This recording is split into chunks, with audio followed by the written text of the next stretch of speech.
전에 한 번 더 기도하시겠습니다. 우리의 공급자가 되시는 하나님, 주님께서는 우리를 먹이시고 우리의 영혼에 주의 영양분을 주의 은혜로 공급하여 주십니다. 이 시간도 이 믿음으로 당신의 말씀 앞에 설 때에 전하는 자나 듣는 모든 이에게 하나님께 주시는 진리를 내 삶에 적용할 수 있는 은혜가 있게 하여 주시옵소서. 예수님의 이름으로 기도합니다. 아멘. 하나님은 무한대의 부자이십니다. 온 우주가 그 에너지가 무한대인 한 점에 압축되어 있어 그것이 폭발함으로써 모든 태양계, 은하계, 행성들이 생겨나게 되고 지금도 빠른 속도로 팽창하고 있는데 그 끝을 알 수 없는 그 모든 창조를 하나님께서 시작하셨을 때에 하나님은 무한대로 부요하심을 드러내셨습니다. 그의 아들 예수 그리스도께서 이 땅에 내려오셔서 자기를 따르는 무리들에게 물고기 2마리와 떡 5개를 가지고서 먹이실 때 남자만 5,000명이라고 했는데 아마도 여자와 아이들까지 합치게 되면 10,000명에서 20,000명 정도 되는 사람들을 그것을 가지고서 다 먹이실 때에도 마찬가지로 그 에너지의 끝을 알 수 없는 무한대의 부요하심으로 많은 사람들에게 주어도 그 공급이 끊어지지 않았습니다. 우리 하나님은 무한대의 부자이십니다. 그런데 이 오병이어 사건을 이런 식으로 한번 제가 상상을 해봤습니다. 예수님께서 축복을 하시고 제자들에게 이렇게 나눠줍니다. 한 덩이씩 빵과 물고기를 주면서 자 가서 저 50명씩 30명씩 앉아있는 때에 나눠줘라. 제자들이 들고 갑니다. 들고 가면서 어떤 제자들은 이 빵이 점점 커지는 것을 경험하는 사람도 있고 어떤 사람은 무리 앞에 가서 이것을 떼어주는데 빵의 크기가 그대로인데 계속해서 띄어지는 것을 경험하게 됩니다.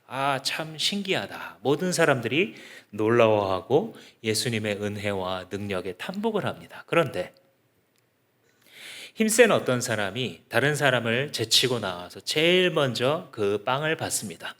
하나를 받으면 이제 다음 사람이 받을 수 있도록 비켜줘야 되는데 자기는 힘을 많이 쓰는 사람이기 때문에 더 먹어야 된다고 이야기를 합니다. 2개를 받고 3개를 받고 어디 가는 듯 하더니 또 다른 곳에 가서 줄을 서서 또 받습니다. 자기가 여러 개를 받은 다음에도 그치지 않고 1, 2개를 받아 가지고 있는 사람들에게 힘으로 제압해서 그것을 또 자기의 것으로 만듭니다.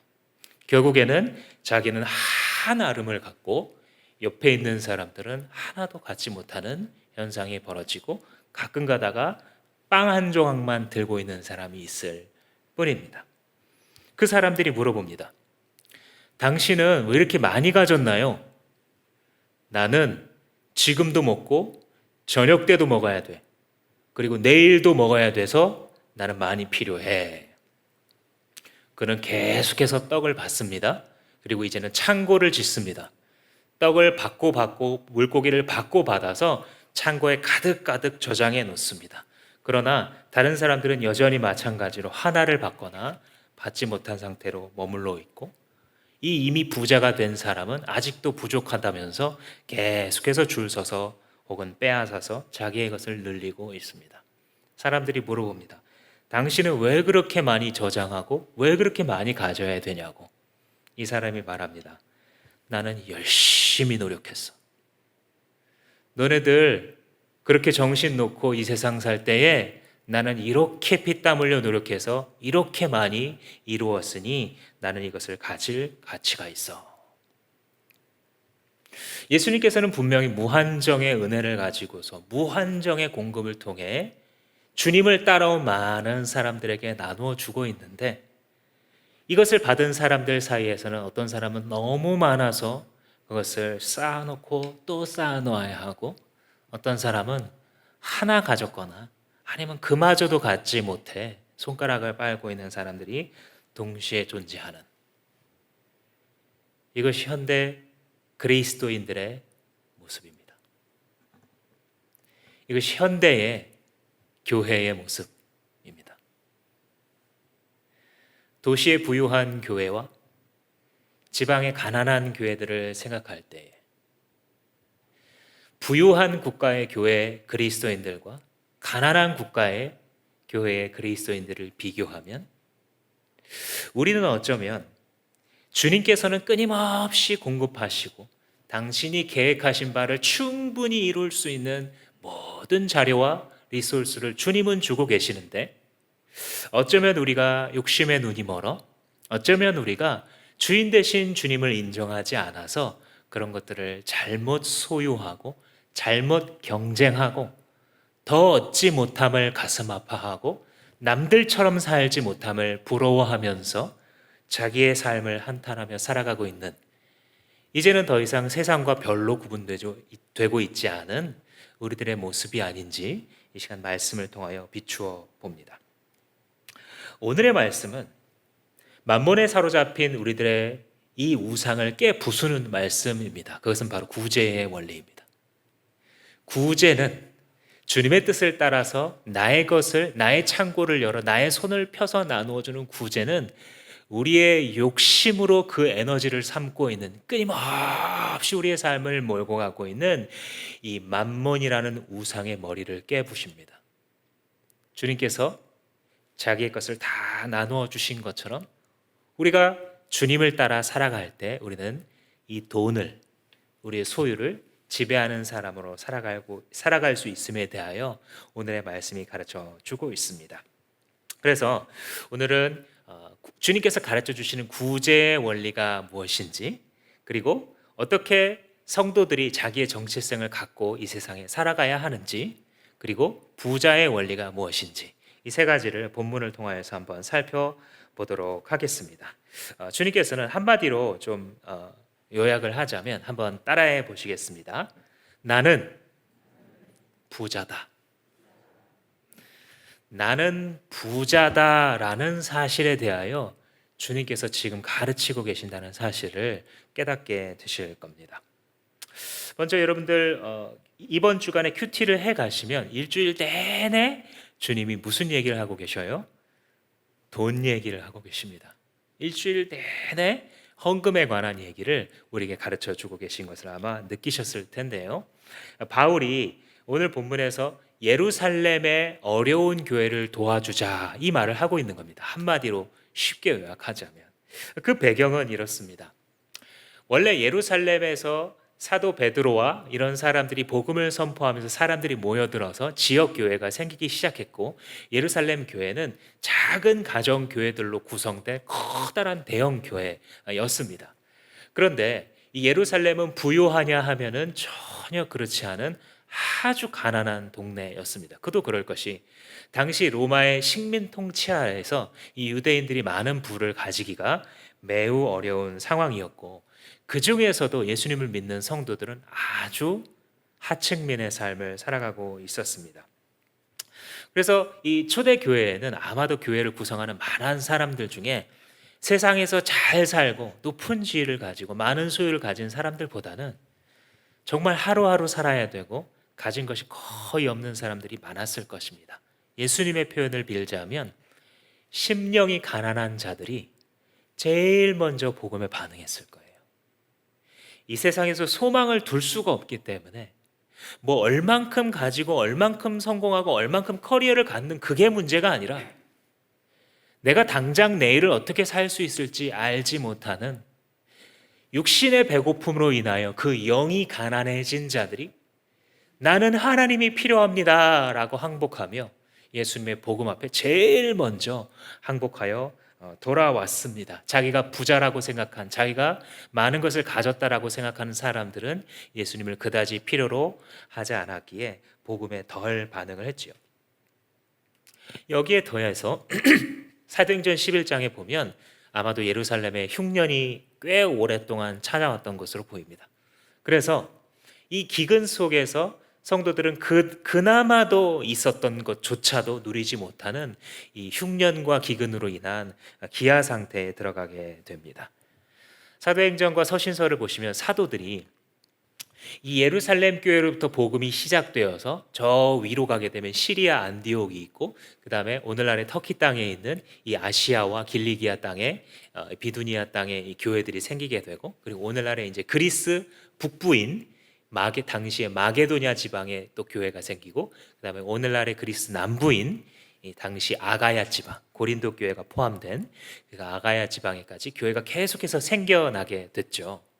근데 사도들이 이렇게 다니면서 서로 이제 교제가 있으니까 말씀을 나누어 보면 예루살렘 교회가 가장 가난한 거예요. 아이러니하게도 복음을 제일 먼저 시작해 준 이 공동체가 가장 가난한 사람들로 이루어져 있었습니다. 그에 비하자면 나중에 복음을 받은 이 타 지역, 이방 땅이었던 이 지방들의 교회들은 비교적 부유한 것이 있었고, 고린도 교회는 그 중에서도 가장 부유한 교회 중에 하나였던 것이죠. 그래서 갈라디아서 같은 데 보면은 이 사도 베드로가 바울과 교제하면서 당신의 복음 전하는 일, 그 일 참 응원하고, 특별히 예수님이 가르쳐 주신 가난한 사람들을 생각해 달라라는 말을 덧붙입니다. 이게 뭐냐면 사도 바울이 많은 이 지방들 다니면서 세워졌던 그 교회들이 어쩌면 이 어려운 예루살렘 교회를 도울 수 있다라는 생각을 가지고 있었던 것이죠.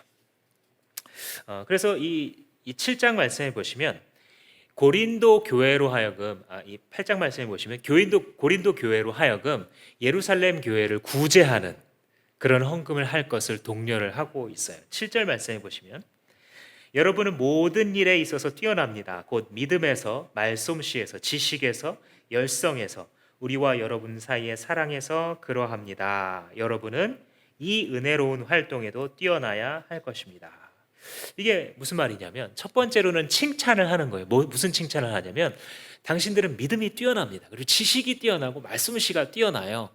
그러니까 이미 성경을 배워서 그걸 가지고 사람들 앞에 딱 정통 교리를 가지고 잘 전달하고, 귀중한 일이죠. 그리고 그 지식을 가지고 분별한 이런 것들을 잘 할 수 있는 사람이에요 하고 칭찬을 해주는 겁니다. 그런데 동시에 사도 바울이 지금 뭘 분별하라고 하는 거냐면 당신들이 그런 믿음과 지식과 언변에 있어서 뛰어난 자라고 한다면 이 은혜로운 활동도 뛰어난 것이 당연하지 않겠습니까? 이렇게 설명을 하는 거예요. 이 은혜로운 활동, 이게 뭡니까? 구제하는 거예요. 하나님이 당신들을 부욕해 하신 이유가 있습니다. 당신들이 많은 걸 가지고 당신들이 다 창고짓고 당신들이 아주 행복한 삶을 살도록 당신들에게 그 물질을 맡기신 것이 아니라 그리스도께서 보여주신 모범을 따라서 은혜로 이 사람들을 구제할 것이 당신들에게 있어 탁월해야 이게 좀 격이 맞습니다. 이런 설명을 지금 하고 있는 것입니다. 지금 여러분들 보시는 새번역 성경이 이 은혜로운 활동 이렇게 이제 의역을 하고 있는데, 개역 성경을 보시면 이 은혜에도 탁월하셔야 합니다. 이렇게 말하고 있어요. 그 직역입니다. 원문의 헬라어 그대로를 번역하면 이 카리스에 있어서도 당신들은 뛰어나셔야 합니다. 카리스가 은혜인데 이 은혜에 있어서도 뛰어나야 합니다. 이렇게 설명을 합니다. 그게 뭐냐면 예수님이 이미 베푸신 거예요. 그 은혜를. 모든 것을 소유하신 무제한의 부요한 자이신 예수 그리스도께서 이 땅에 내려오셔서 당신들을 향하여 모든 것을 내어주신 그 은혜를 선물하지 않았습니까? 그렇다면 당신들이 그분을 아는 지식에 있어서 탁월한다면 이 은혜에 있어서도 탁월하셔야 됩니다. 멋있는 설명이죠.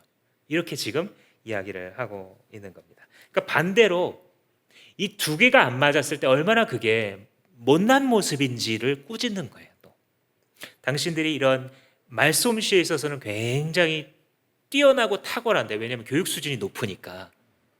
그런데 전혀 다른 사람들을 구제하는 일에 당신의 지갑을 열고 있지 않다면 그것은 어쩌면 매우 이상한 일입니다. 사도 바울이 얘기를 해 주는 것이죠.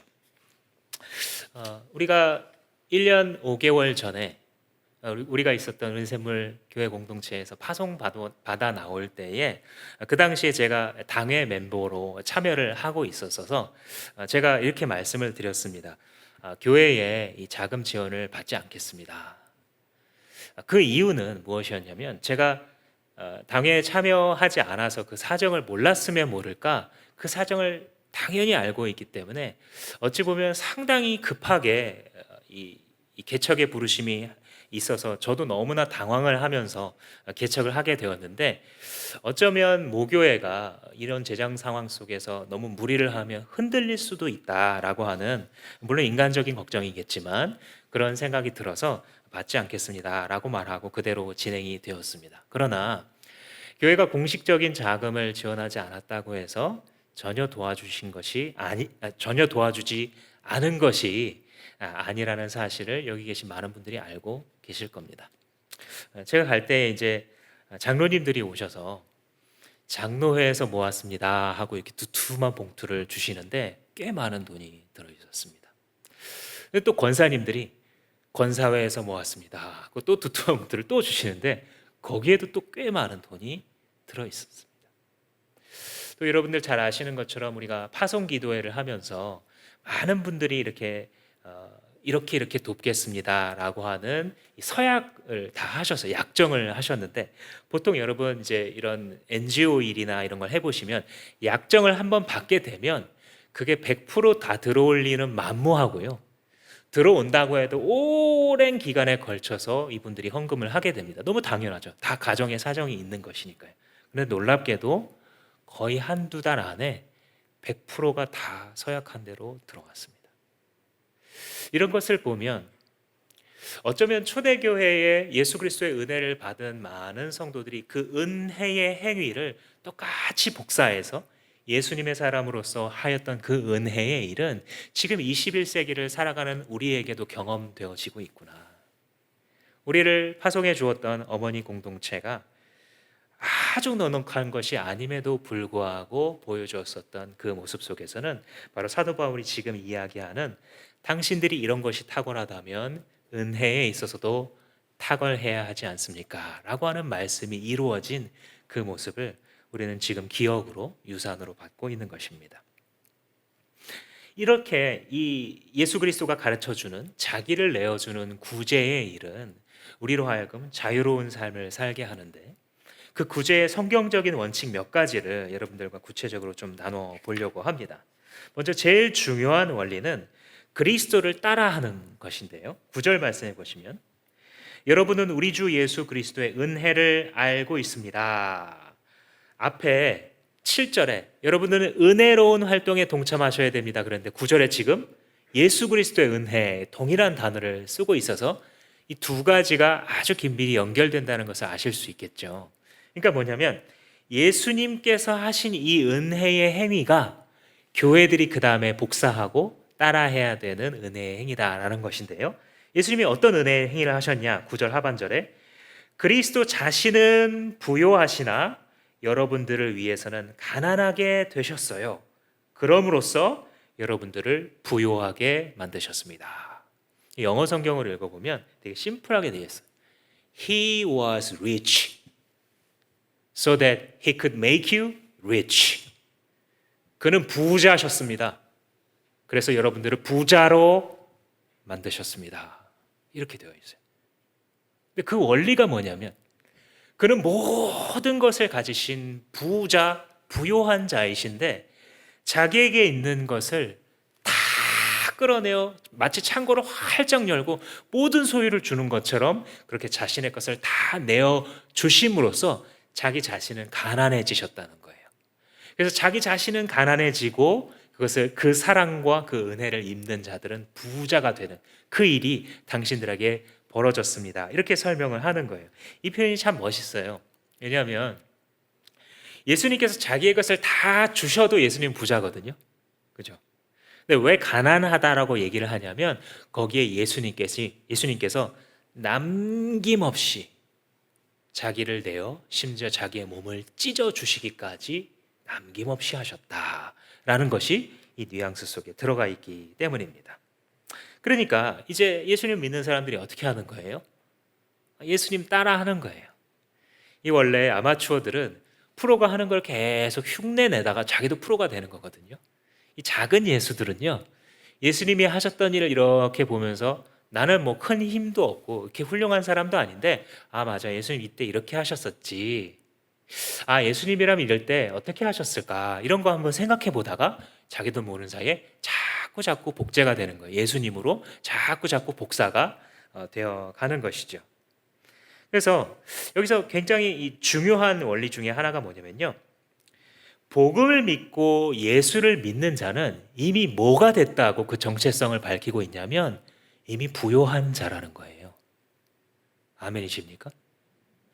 여기서 우리는 갈림길을 만나게 되는데, 지금 세상이 정의하고 있는 부자라는 개념과 예수님께서 우리에게 덧입혀 주고자 하시는 부자라는 정의의 갈림길을 만나고 있어서 우리가 이제 앞으로 남은 삶을 살아갈 때에 내 정체성을 뭐로 살아갈 것인가를 결정하기를 요구받고 있습니다. 만약 여러분이 예수님께서 무한대로 부자이신 예수님께서 내게 씌워주시는 그 정체성을 아멘으로 받아 살아가시게 된다면, 앞으로 여러분들의 월급이 2배가 될 수도 있지만 절반이 될 수도 있고, 여러분들의 자산이 2배가 될 수도 있지만 절반이 될 수도 있고, 산봉우리를 올라갈 수도 있으나 골짜기를 가는 그런 생활을 할 수도 있을 것입니다. 인생이니까요. 그러나 어떤 길을 걸어가던 부자로 살아가시게 될 겁니다. 참으로 예수님 앞에, 예수님 정말이네요, 정말 나는 부자네요, 만족과 행복과 충만 속에 걸어가시게 될 겁니다. 예수님의 정의를 받아들이면. 그런데 만약 여러분들이 세상의 정의를 품고 살아가시기를 선택하게 된다면, 여러분들의 수입이 앞으로 2배, 3배가 될 수도 있고, 여러분들의 자산이 잘 굴려져서 5배, 6배, 10배가 될 수도 있지만, 그러나 죽을 때까지 만족하지 못하실 것입니다. 여러분들의 남은 수명의 기간 동안 뭔가 부족하고, 뭔가 불안하고, 뭔가 이루지 못한, 뭔가 갖지 못한 그 걱정과 때로는 기도하지만 풀리지 않는 갈증으로 끝까지 살게 되실 것입니다. 왜냐하면 그것이 하나님께서 가르치시는 바이기 때문입니다. 부자는 만족함이 없고 이 세상의 욕심은 다함이 없다. 주님이 이렇게 가르쳐 주십니다. 목사님, 저는 객관적으로 가난합니다. 이 시기를 살아가면서 저는 정말 수입도 끊겨 있고, 뭐 지금 내가 사는 집 하나도 없는 이런 삶을 사는데, 제가 무슨 구제, 뭐 저도 그게 좋은 것은 알겠지만 저는 전혀 지금 그것과는 관련이 없는 정말 가난한 삶을 살고 있습니다. 이런 생각이 드시는 분들이 꽤 많을 겁니다. 그런데 그때가 바로 어떤 때이냐면요, 누구의 정의를 내 것으로 할 것인가를 선택하는 자리예요. 그 자리가. 그때 내 현실을 보는 것이 아니라 예수를 볼 수 있다면, 나의 능력과 나의 삶과 상관없이 이 상황을 뚫고 나가는 무제한의 부자이신 예수와 손잡고 동행하시면서 살 수 있는 거예요. 그 순간에 내 마음속에 올라오는 그런 정의만 붙잡고 살아가게 된다면 지금 사는 그 모습으로 계속 살게 될 것입니다. 자, 다시 한번 따라해 보시겠습니다. 믿음을 가지신 분은 한번 따라해 보십시오. 예수와 함께 한다면 나는 이미 부자다. 주님께서 우리의 정체성을 부요한 자로 만들어 주셨다. 이게 구제 출발점이에요. 그런데 재미있는 것은 이 출발점을 받아들이잖아요. 그럼 꽤 부자스럽게 살게 됩니다. 육적인 의미에서나 영적인 의미에서나 다 마찬가지. 실제로 재정적인 의미에서나 마음의 여유에 있어서나 마찬가지의 일이 벌어져요. 부자처럼 살아가게 됩니다. 이게 왜 그러냐면, 예수님께서 하시는 원리가 뭐냐면 승수의 원리예요. 예수님이 한 분이 계시잖아요. 근데 자기를 비워서 남에게 흩어 나눠주고자 하는 삶을 살잖아요. 그러면 그 뒤에 누가 함께 하시냐면 무한대의 부요한 자의 근원이 되시는 하나님께서 그 사람 뒤를 미세요. 왜냐하면 하나님이 하고자 하시는 일을 지금 이 사람이 하고 있거든요. 예수님이 한 사람이었는데 이 한 사람이 예수님을 따르고자 하는 여러 사람들을 부욕해 하셔요. 그죠? 그럼 이 여러 사람들이 또 한 사람이 각자 여러 사람들을 부욕해 하는 예수님의 정체성을 심으면서 살아가게 되겠죠. 그러니까 조금 지나가다 보면 예수의 제자들이 그득하게 따르면서 부자들이 계속해서 제곱에 세 제곱으로 늘어나게 되는 승수의 원리가 작동하게 됩니다. 개인의 삶에 있어서도 공동체의 삶에 있어서도.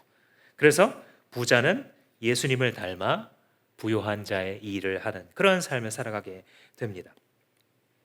오늘 우리가 읽은 본문 바로 앞서서 8장 이 초반에 무슨 말이 있냐면요.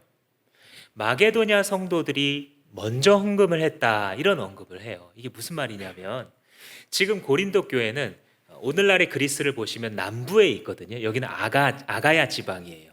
여기 있는 교회와 거기서 그리스 북부에 있는 마게도냐, 그러니까 뭐 빌립보 교회라든지 데살로니가 교회라든지 네아폴리라든지 이런 데에 있는 그 교회들에 다 똑같은 요청을 했어요. 사도들이 이 어려운 예루살렘 교회를 위해서 헌금해 달라 이렇게 이제 요청을 했는데 고린도 교회는 문제가 자꾸 생기니까 교회 안에 분란이 벌어져요. 그죠? 지난주에 설명드렸죠. 마치 문제의 종합 백화점처럼 모든 문제가 다 있는 거예요.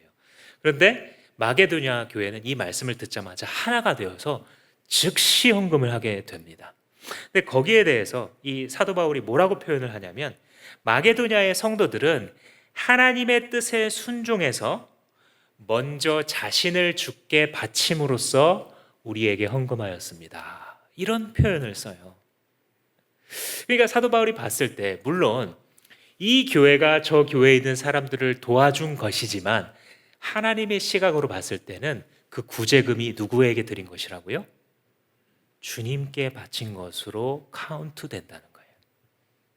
천국의 대차 대조표가 있는데 거기에 이 마게도냐 성도들을 살펴보시면 사도 바울의 뉘앙스 속에는 너희들도 그렇게 힘든데 어떻게 그렇게 힘에 지나도록 자원하는 마음으로 헌금을 했냐 이렇게 칭찬을 하거든요. 마게도냐 성도들에게. 그래서 이걸 본받으라는 거예요. 지금 고린도 교회한테.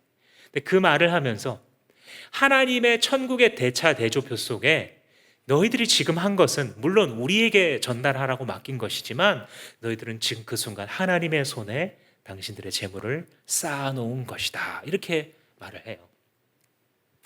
예수님의 이 비유로 이거를 바꿔보자면 예수님 뭐라고 비유하셨냐면 예수님이 마지막 때에 양과 염소를 오른편과 왼편으로 나누신대요. 염소들은 예수님의 말씀을 들었어도 끝까지 순종하지 않은 심판받을 자들, 오른쪽에 있는 양들은 예수님의 음성을 듣고 따라간 어린 양을 따라간 주님의 양들이에요. 근데 이 오른쪽에 있는 양들에게 뭐라고 예수님께서 말씀하시냐면 얘야 너는 살았을 때에 내가 배고플 때에 먹을 것을 주고 줄일 때에 목마를 때에 마실 것을 주고 내가 감옥에 갇히면 와서 찾아보고 내가 헐벗고 굶주릴 때에 나를 도와주었다. 그러니 너는 나와서 이제 아버지의 나라를 상속해라. 이렇게 말씀하세요. 그러니까 이 사람이 대답하기를 예수님 지금 무슨 말씀을 하세요? 저는 뭐 예수님의 감옥 갇혔을 때 찾아가 보기는커녕 예수님을 만난 적도 없는데요. 이렇게 대답하자 예수님 뭐라 그러세요? 지극히 작은 이 소자에게 네가 했었던 그 행동이 사실 나한테 한 거였어. 천국의 대차 대조표에 주님은 자기가 직접 받은 것으로 카운트하고 계셨다는 거예요.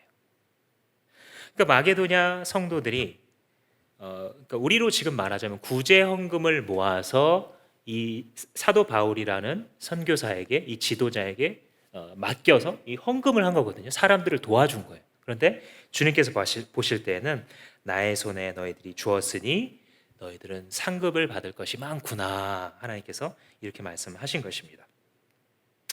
그래서 첫 번째로는 구제라는 것은 예수 그리스도의 행위를 본받는 것이며 이 일을 행할 때에 이 일을 마음으로 받아들일 때에 예수님의 정체성, 그가 부요하시니 나도 부요하다. 나도 부자로서 살아갈 수 있는 그 삶의 자세가 시작된다. 이게 첫 번째 원칙이고요. 두 번째, 구제는요. 구제를 하는 그 사람에게 유익합니다. 10절 말씀해 보시면 이 일에 한 가지 의견을 말씀드리겠습니다. 이 일은 여러분에게 유익합니다. 여러분이 지난해부터 시작했는데 이제 그 일을 완성하십시오. 이렇게 이제 쭉 얘기를 하게 되죠. 거기서 무슨 말이 나오냐면 이 구제를 하는 행위가 여러분 당신들에게 엄청나게 유익한 거예요. 이 말을 하고 있어요. 근데 왜 유익하지? 이렇게 생각해 보면 막상 이렇게 뭐가 떠오르는 게 없을 수도 있습니다. 근데 가만히 이 인전 문맥에서 이걸 설명하고 있지는 않지만 성경 전체 속에서 어떤 사상이 있냐면요. 누군가에게 하나님께 드리는 마음으로 그를 구제하고 돕고자 하는 공동체와 그런 목장과 그런 사람들은요. 지금 돈을 정복하고 있는 거예요. 왜냐하면 돈의 속성이라는 것이 아까 서두에 하나의 비유로서 말씀드린 것처럼 쌓아놓고 싶은 게 인간의 속성이에요. 왜냐하면 두 가지인데 하나는 욕심이고 하나는 걱정 때문이에요. 예수님께서 이 씨 뿌리는 비유를 하시면서도 굉장히 무서운 비유를 하시는데 복음이 떨어졌고 예수님이 말씀하셨는데도 불구하고 이 씨앗이 자라지 않는 이유가 있다. 가시덤불이라고 비유를 하시는데 그 가시덤불이 뭐냐면 재리의 유혹과 세상의 염려 두 가지라고 얘기를 해요. 그러니까 예수님의 말씀을 안 들은 게 아니에요. 말씀을 듣고 싹이 안 난 게 아니에요. 그러니까 신앙생활 안 하는 게 아니란 뜻이에요. 교회를 나오고 봉사를 해요. 그러니까 싹도 났어요. 줄기도 났어요. 근데 왜 열매를 못 맺었냐면 세상의 재리의 유혹과 세상의 염려 때문에 결국은 그 말씀이 싹까지 났는데도 불구하고 열매를 틔워내지 못하고 그저 쓰러져 간다는 거예요. 인생을 두고 얘기하시는 것이거든요. 뒤집어서 생각해 보면 그렇게 강력한 거예요. 재리의 유혹이라는 게 예수님의 말씀을 중성화시킬 정도로 무서운 거예요. 그런데 구제를 한다는 것이 어떤 것이냐면 거기에 직격탄을 날리는 거예요. 그렇게 끊임없이 우리의 목줄을 목구멍이 포도청이라고 우리의 목줄을 죄고 있는 돈에 대한 무한한 우리의 잘못된 왜곡된 그 신뢰와 우리의 그 유혹들을 흩어 나눠줄 때 그 만몬의 이 우상의 머리가 깨어지는 일이 벌어진다라는 것입니다. 그래서 유익하게 되는 거예요. 돈은요, 어떤 사람이 부자냐면 돈을 막 뒤쫓아가는 사람, 이 사람 부자 아니에요. 누가 부자냐면 내가 가는데 그 길을 돈이 따라오는 거예요. 이게 부자거든요. 이게 예수님께서 만드시는 부자예요. 이 세상에 살 때나 하늘의 상급을 쌓을 때나 마찬가지예요.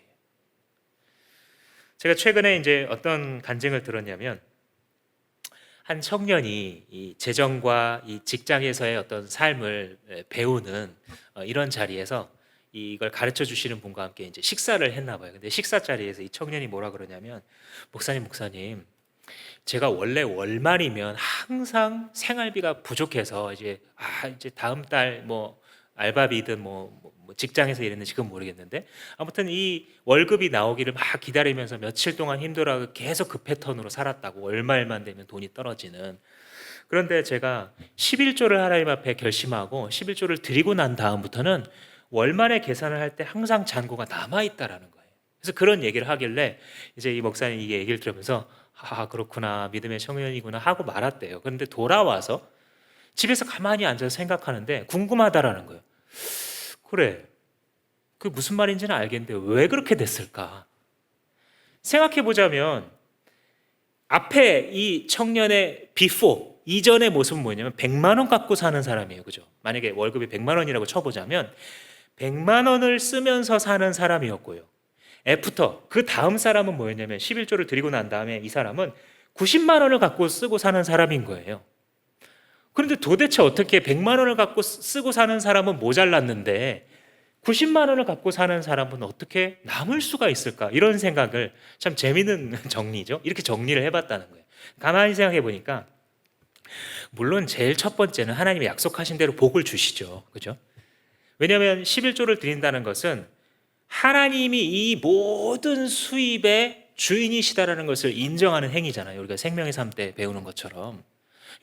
그러니까 하나님께서 약속하신 대로 그 사람에게 복을 주시는 것도 있어요. 그게 하나예요. 그런데 두 번째는 뭐냐면, 이 목사님 묵상한 게 뭐냐면, 그래, 이 90만 원을 받았을 때 10만 원을 주님께 드림으로써 이 90만 원도 이게 내 게 아니구나, 하나님이 나한테 맡기신 거구나, 이런 생각을 하는 사람이 어떻게 돈을 쓰겠느냐, 이런 생각이 들더래요. 그죠? 이 전부가 하나님 것이라고 생각하면서 그 중요한 행위를 했기 때문에 이제 90만 원을 쓰게 될 때에 신중하게 쓰게 될 수밖에 없다라는 거예요. 100만 원을 가진 사람은 똑같은 사람이지만 이 100만 원이 전체가 자기 거예요. 그러니까 소비를 할 때 어떻게 소비하겠어요? 내가 열심히 일해서 벌었으니 내가 원하는데 나한테 상을 줘야지 하면서 쓰고 살 거 아니에요. 항상 부족할 수밖에 없는 소비 패턴, 재정 관리를 하면서 사는 거죠, 이 사람은. 주님 앞에서 자기의 재정을 훈련한다는 것은, 부자로서 살아간다는 것은 돈을 지배하는 겁니다. 돈을 뒤쫓아가는 것이 아니라 돈이 따라올 수밖에 없는 하나님의 형통의 법칙을 순종하면서 따라가는 삶을 살게 되는 것이죠. 그러니까 구제가 유익하다라는 이 사도의 말씀은, 내가 끊임없이 소망하는 돈에 대한 소망을, 숨통을 끊고 이 모든 것의 근원 되시는 주님의 법칙을 따라 살아가게 하기 때문에 이것이 곧 복이고 이것이 유익이다, 이런 말씀을 지금 해주시고 계신 것이죠. 세 번째 구제의 원리는, 구제란 있는 만큼 하는 것이다 라는 원리예요. 이게 뭐냐면, 빚내서 하는 게 구제가 아니다 라는 뜻입니다. 12절 말씀해 보시면, 기쁜 마음으로 각자의 형편에 맞게 바치면 하나님께서는 그것을 기쁘게 받으실 것입니다. 하나님은 없는 것까지 바치는 것을 바라지 않습니다. 아주 중요한 재정의 원칙, 헌금의 원칙, 구제의 원칙이에요, 이게. 왜냐하면 가끔 제가 그런 분들을 만납니다. 신앙이 이제 굉장히 순수해서, 예를 들어서 교회가 이제 새롭게 우리가 예배당을 짓자, 이게 이제 마음이 모아져서 예배장을 짓는데, 사람들이 하나님 앞에 기도하면서 각자 마음에 정한 대로 이제 헌신을 하는 거죠. 근데 자기는 돈이 없는 거예요. 그런데 내가 예배 드리는 이 공간에 자기도 기여를 하고 싶어서 기도 막 하다가, 그래, 은행 대출을 받아서 목돈을 헌금해야지, 이렇게 이제 헌금을 하는 거예요. 아마 여러분들도 주위에서 보셨을 거예요. 여러분 스스로도 그러신 적이 있을 수도 있습니다. 그거 하나님의 방법이다, 아니다? 아니다라는 거예요, 지금 주님 말씀하신. 물론 그 마음이 귀하지 않다는 건 아니에요. 그러나 동기가 선하다고 해서 그 과정과 결과가 보장되는 건 아닙니다. 그 과정과 결과가 보장되는 것은 하나님의 길을 따랐을 때예요. 그죠? 그래서 우리는 하나님의 말씀에 어린아이처럼 순종해야 돼요. 너희들 형편에 각각 맞춰서 해라. 11조를 드리는 것이 하나님의 주인 되심을 인정하는 것이지만요, 이런 어려운 시기를 살아가고 있을 때 우리 성도님들 중에서는요, 11조를 내고 나면 정말 밥을 굶어야 되는 분이 있을 수 있습니까? 없습니까? 있어요. 만약 그분이 그래서 하나님을 인정하지 않는 것이 아니지만, 하나님 이거 좀 먹고 살게요 하고 밥을 사 먹었어요. 그걸로 쌀을 사서 먹었어요. 하나님이 책망하시겠습니까? 긍휼히 여기시죠. 우리 하나님이 누구신데요? 그런데 만약 이 사람이 이걸 가지고서 하나님께 내면 자기가 밥을 몇 끼 굶을 걸 알면서도 불구하고 주님께, 주님 10분의 1입니다 그래도 드리고, 자기가 10끼를 먹을 거를 7끼로 줄이고 드린다면 그 믿음을 또 누가 말리겠습니까? 그죠? 그러니까 하나님 앞에 드릴 때에 하나님이 누구신지를 생각하고, 하나님께서 우리에게 주시는 건강한 이 재정의 원칙이 무엇인지를 잘 따를 필요가 있어요. 8절 말씀에도 보시면, 나는 이 말을 명령으로 하는 것이 아닙니다. 다른 사람들의 열성을 말함으로써 여러분들도 사랑에 있어서 진실하다는 것을 말할 뿐입니다. 이게 뭐냐면, 억지로 하는 게 좋은 게 아니라는 거예요.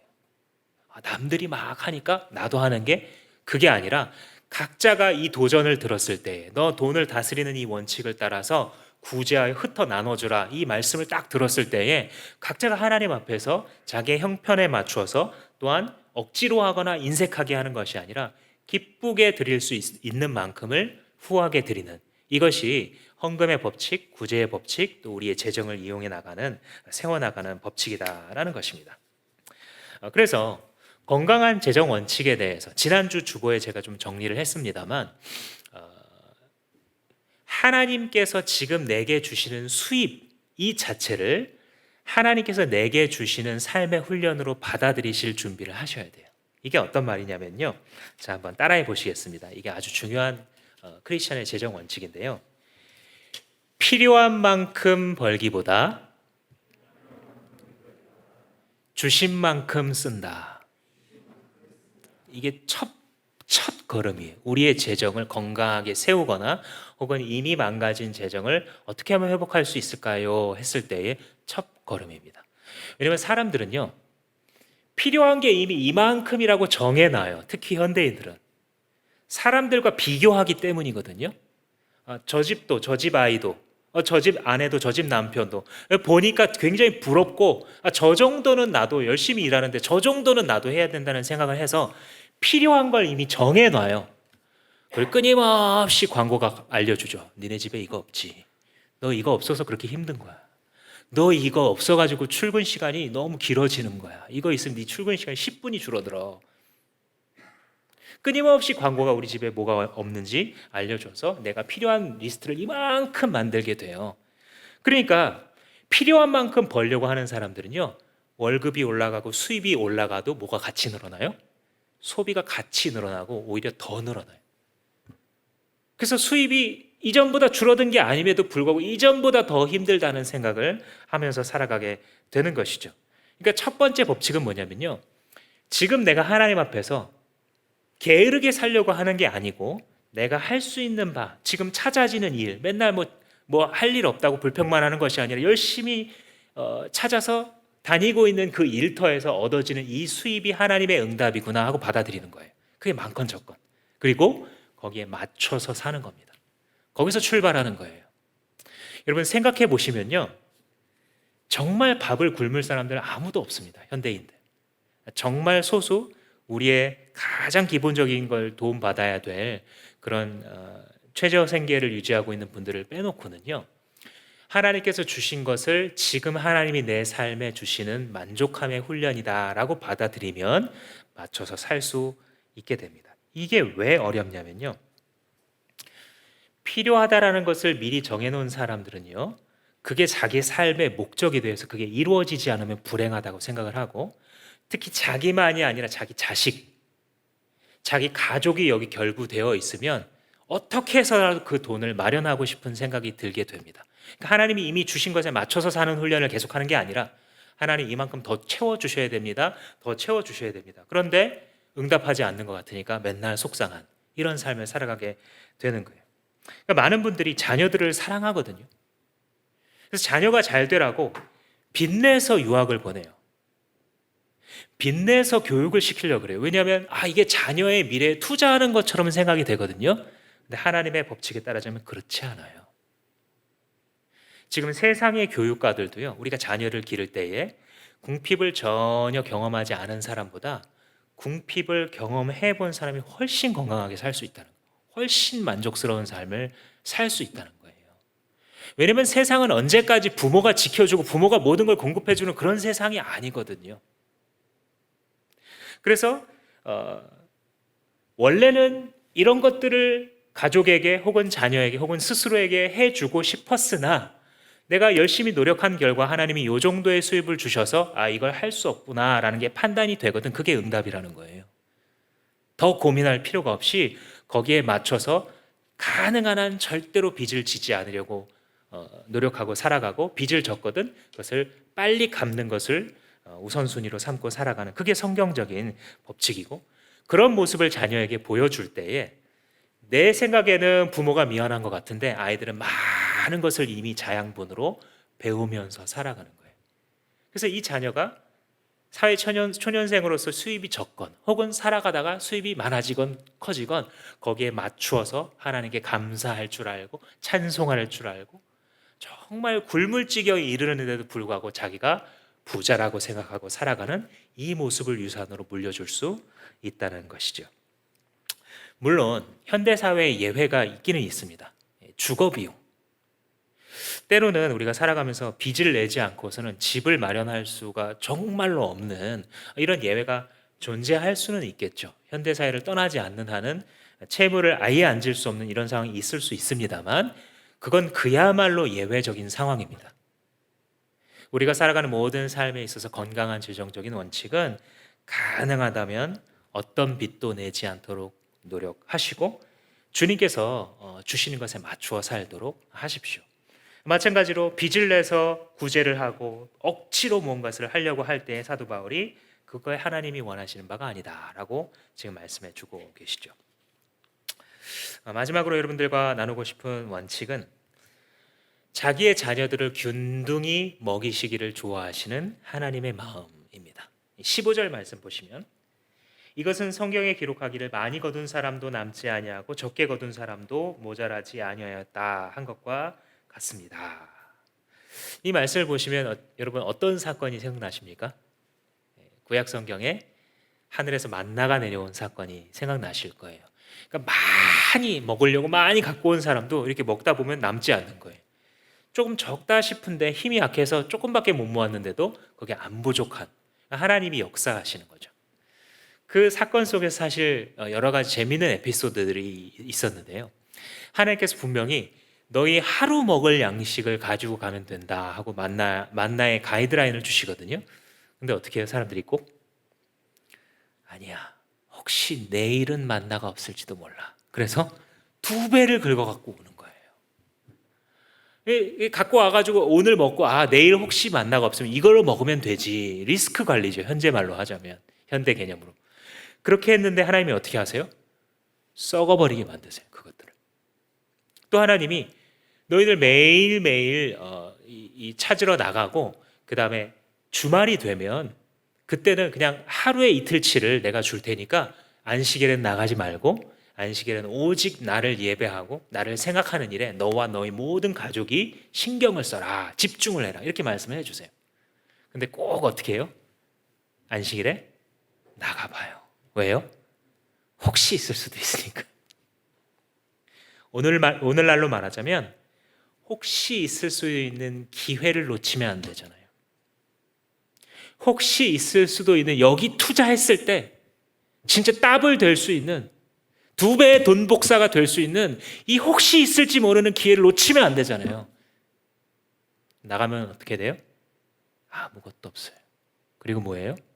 이미 하나님의 방식을 버린 거예요. 그거는 내 방식으로 내 재정을 책임져야 되는 거예요. 그 사람은. 그러나 하나님의 만나의 법칙을 따른 사람은 누가 책임져요? 하나님이 책임지시게 되는 것이죠. 그래서 하나님이 그런 일을 왜 하셨냐면, 하나님은 그걸 되게 좋아하시는 거예요. 자기의 백성들을 골고루 먹이시는 것을 아주 기뻐하셔요. 그게 하나님의 손길인데, 지금 이 마게도냐, 고린도, 예루살렘 교회 속에 무슨 일이 벌어지는 거냐면, 하나님이 직접 계셨더라면 할 일을 이 성도들이 하나님의 손이 되어드리는 거예요. 뭔지 아시겠죠? 하나님께서 많이 있는 자녀에게 너 내가 일부러 많이 준 거야, 요 옆에 있는 작은 사람한테 한번 줘봐, 이렇게 하신 이 하나님의 손길인데, 이 성도들이 하나님의 손길이 되어서 그걸 자발적으로 더 어려운 사람, 더 어려운 교회를 향해서 나누어주고 있는 모습이죠.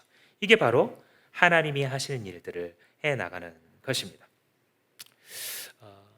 우리 교회가 작년에 코로나가 가장 많이 터졌던 지역에 여러분들이 광고를 했을 때 많은 분들이 동참해 주셨고, 그 헌금을 구제 헌금으로 전달했었죠.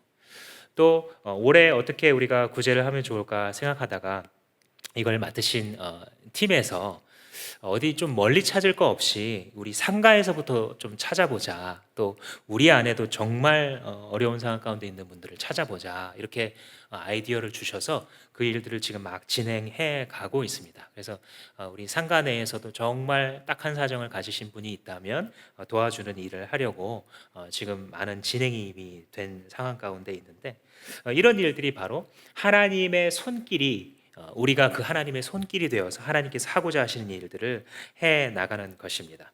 또 어떤 것들이 있냐면 우리가 현재 여러분들이 헌금하시는 온라인 그 계좌 외에 지정 헌금 계좌를 하나 더 만들었습니다. 이게 이제 그런 용도예요. 그래서 여러분들이 생각하실 때에 어떤 분을 도와줄 수 있는데 개인적으로 도와줄 수도 있고 혹은 좀 익명으로 하거나 교회를 통해 전달하기 원할 경우 지정하는 거예요. 누구누구에게 도와주세요 하고 헌금을 그 계좌로 하시면 그걸 그대로 전액을 전달하는 그런 통로로 사용을 하게 됩니다. 그래서 어려운 성도들이나 혹은 선교사님들에게 지정을 하고 싶을 때에 그런 마음을 밝히시게 되면 교회에서 그것을 모아서 하게 됩니다.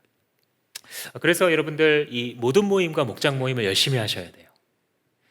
모든 모임과 목장 모임을 잘 하지 않으면요, 정말 나와 가까이 있는 분인데도 이분이 힘든지 안 힘든지도 몰라요.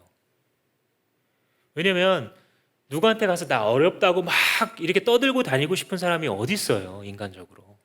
정말 힘들어도 말 안 하고 있는 거예요. 그런데 매주 목장 모임을 하잖아요.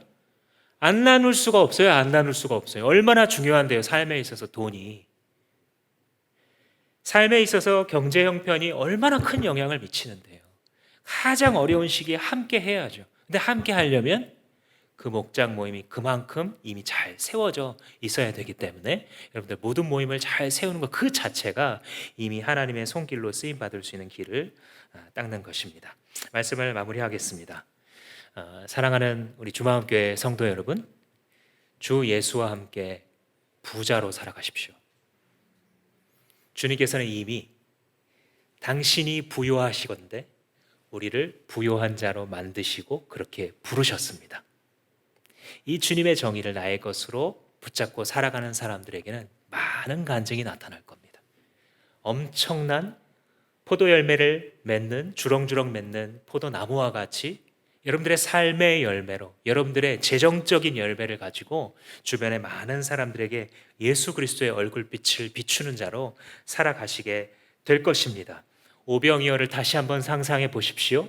많은 사람들이 움켜쥐려고 하나 가장 먼저 받은 자가 다른 사람들과 옆으로 그 떡과 고기를 전달할 때에 모든 공동체 가운데에는 사랑의 주 예수 그리스도의 영광이 임재하게 되어서 많은 사람들에게 나눠주고 서로 융통하는데도 불구하고 아무도 부족한 자가 없는, 아무도 욕심이라는 우상 앞에 무릎 꿇은 자가 없는 주 예수의 공동체, 곧 그리스도의 교회가 되어갈 것입니다. 이 시간 한번 기도할 때에